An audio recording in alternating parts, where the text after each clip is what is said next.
more to the point. I'm gonna stop talking all this. Okay.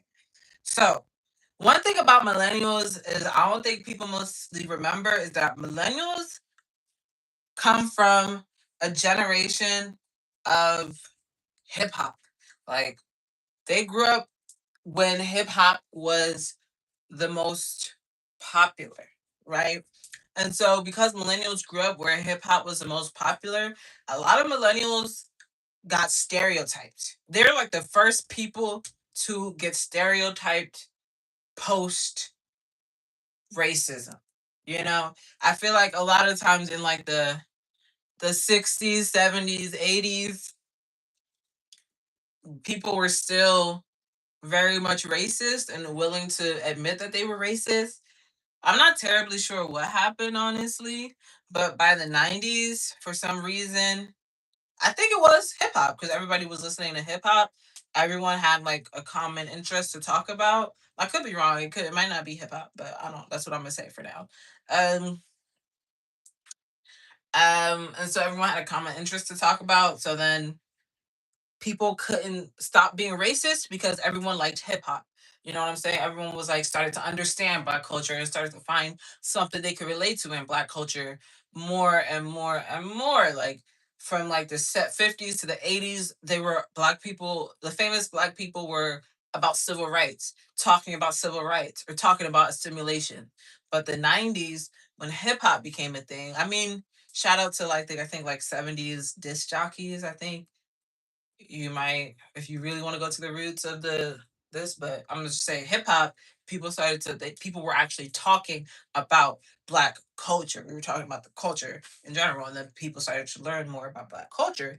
So then stereotypes started hitting deeper because now people knew. People couldn't just look at you and call you a big mouth mammy. You know what I'm saying? Now people could be like, look at you and call you like, oh, I know that you's a a lazy black because I know what a non lazy black would do. I don't know. You know what I'm saying? I can't think of an example off the top of my head, but like the stereotypes are hitting deeper. Like, you know what I'm saying? Like before people were like, if you black, you know, there was a one drop rule. But now it's like, oh, y'all be doing the light skin versus dark skin. So then they started, you know, everyone started hopping onto the light skin versus dark skin thing. So it wasn't just a within the black community thing. Now the light skin, dark skin stereotype hits deeper. You know what I'm saying? Things of that nature. So, because millennials got hit with the stereotypes hard to the point where they couldn't escape it, right? A lot of like it came to the point where a lot of people were like, "Isn't this your culture?" MTV Cribs said that every black person got a black Jesus in their house. Where's your black Jesus? And you be talking about, did you speak Spanish? What you know about a black Jesus? But anyway, that's that's that on that. So yeah, so then where before black people in like from like the 60s on from I mean from the 60s to the 80s, they could assimilate, right? Because no one knew how to tell them no, for real. People were like, oh, you're finally realizing that you're the other and you realize that you have to get better. So yes, you do have to assimilate. But now the hip hop was a thing, people started listening to the culture and like really realizing like, okay, when you assimilate, you're losing this, which is causing me to lose this. So no, don't assimilate. I'm gonna stereotype you. Stay in your black culture that you're so proudly boasting about in the rap music. Stay in that. It's good for you. It's popular. It's number one on the Billboard charts. I know people have heard that before. So millennials really get like a bad rep because a lot of millennials be acting hip hop, but they're not hip hop. But they can't not act hip hop because no one's going to really recognize them as a real black person if they don't act hip hop, because now, because of the 90s, hip hop and blackness are interchangeable. Okay. So I know a lot of like OGs are wondering, like, y'all millennials, y'all ain't got no reason to act hip hop because hip hop was hip hop because of the struggles of the time. And millennials are like, well, now our struggle is we're stereotyped because of you showcasing your struggles. You know what I'm saying? So millennials kind of got the front end of the sword of being stereotyped really hard. Then us Gen Zers came even harder with the assimilation because we saw this and we knew this. So as much as Gen Zers, we assimilate more than the millennials, it's definitely a fight. It's still a fight. You know what I'm saying? If you see a Gen Zer who is assimilating like me, like I'm kind of like, starting to assimilate, you know what I'm saying? Me wearing like a tennis skirt, wearing like a big tech shirt, like, you know what I'm saying? Like assimilating it has to be a fight, like, because we got to watch the millennials, not got to, but we watched the millennials get stereotyped. So then we came in prepared on how to not you're not gonna stereotype us. And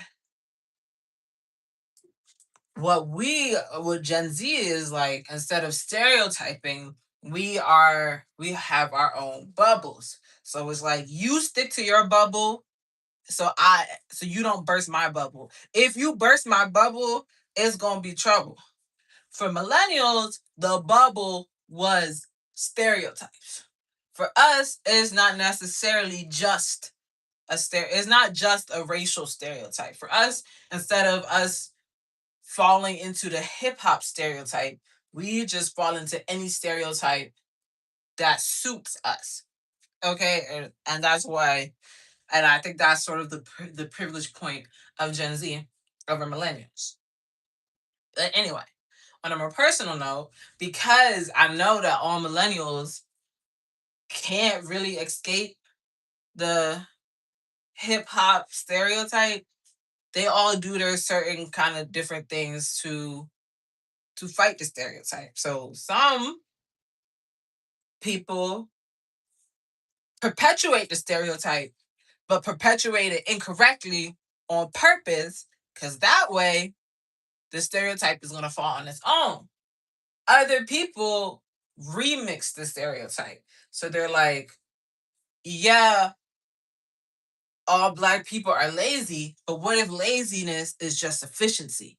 You know what I'm saying? Or for the people who are perpetuating the stereotype particularly wrong, they'll choose like the more negative ones to be like, okay, most people with a do rag are gangbangers. I'm not in a gang, but I'm still gonna wear the do rag. You can't punish me for something that I'm not doing. You know, obviously you can frame me, but those are like the more like riskier type of people. Like my boyfriend does a mix of both, obviously. Most people do by now, but I'm just saying, like, most people lean to one side or the other. I come from a family that has very close ties to hip hop, okay? For two main reasons, okay? The first reason being my aunt grew up in the Bronx, okay? Like, and and I feel so lucky to have them as my aunts because I feel like I got sort of a look at the side of hip hop that no one knows. Because my aunts are like, yeah, you see the videos of my aunts always like, they used to tell me this, to cheer me up growing up, and I was mad that I couldn't go to a party. They'd be like, yeah, the stories of like Freak Nick. I mean, you see the pictures of like Freak Nick and like I don't know. It might have been no. Nicki Minaj is my generation, so it was. I can't even think. They're probably talking about like Biggie. Biggie, yeah. They're like, yeah, or you see that video of Biggie? She's like, yeah, I tried to sneak out and go to that, but your aunt caught me and told me that I couldn't go. And now look, now that's the most popular man in the world, you know?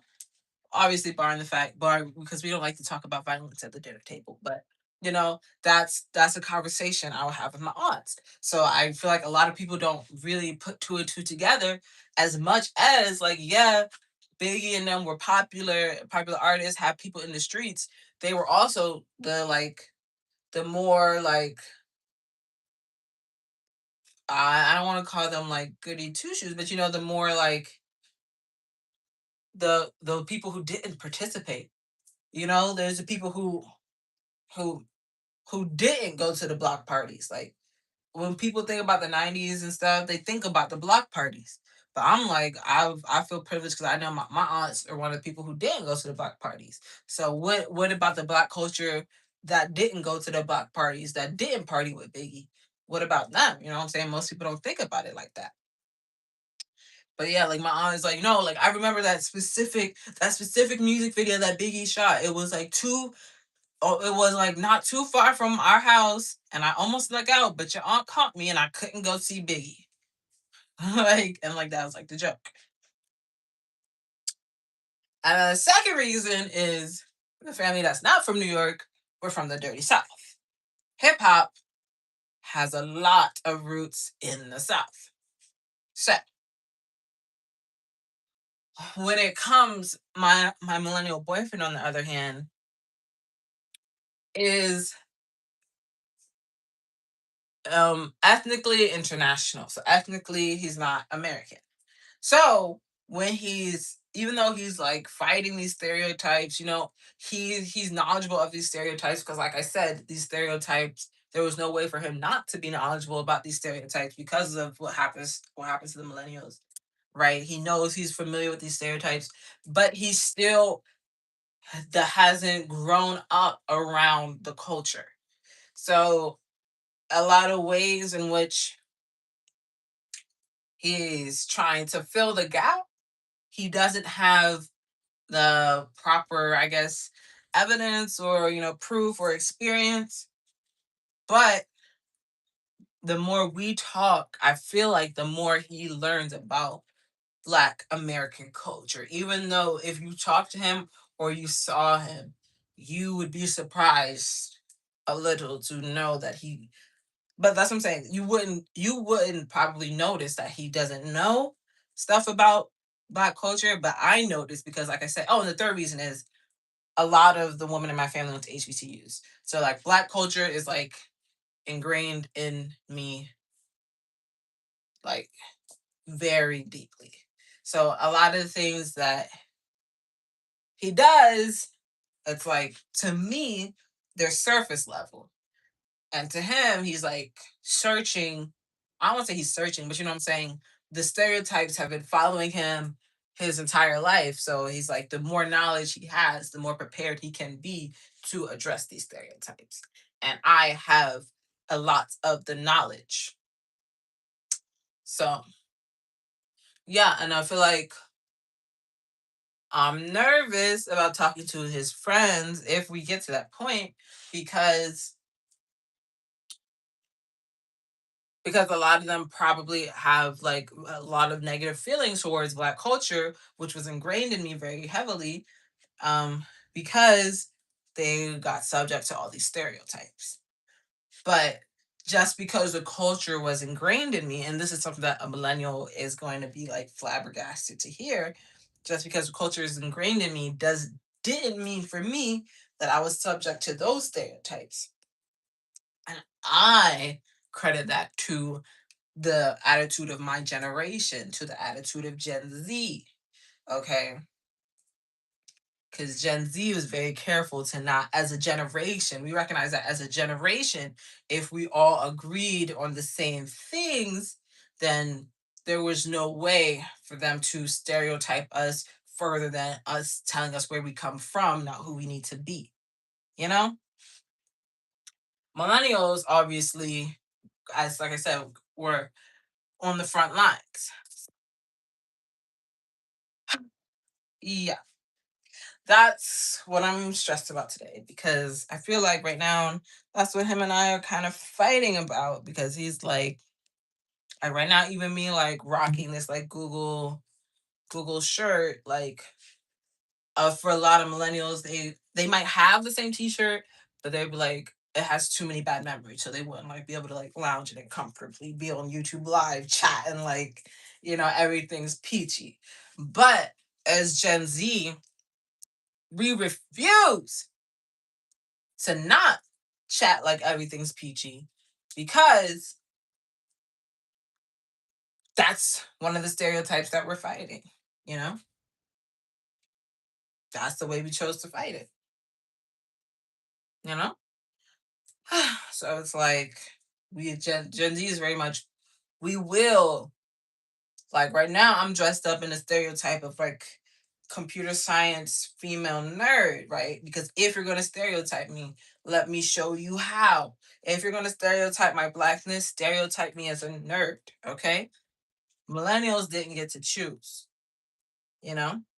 And none of us can choose the sort of like hip hop stereotypes. Like I said, everyone put that on the millennials. So, as much as Gen Z will talk very much as though our roots are hip hop, we will not talk hip hop to the point where you can stereotype as hip hop. So, like for me, for example, even though, like I said, I have a lot of hip hop roots, only the people who are close to me get to understand that side of me or see that side of me. You know what I'm saying? This is something like it's gonna sound familiar because this is something that a lot of Gen Z have to explain to people. Like only people who are close to me, who are familiar with me, get to actually see my hip hop. You know what I'm saying? You'll be able to recognize it because I do. Gen Z is not trying to be unrecognizable, but to really experience the hip hop culture, you have to be there. You know?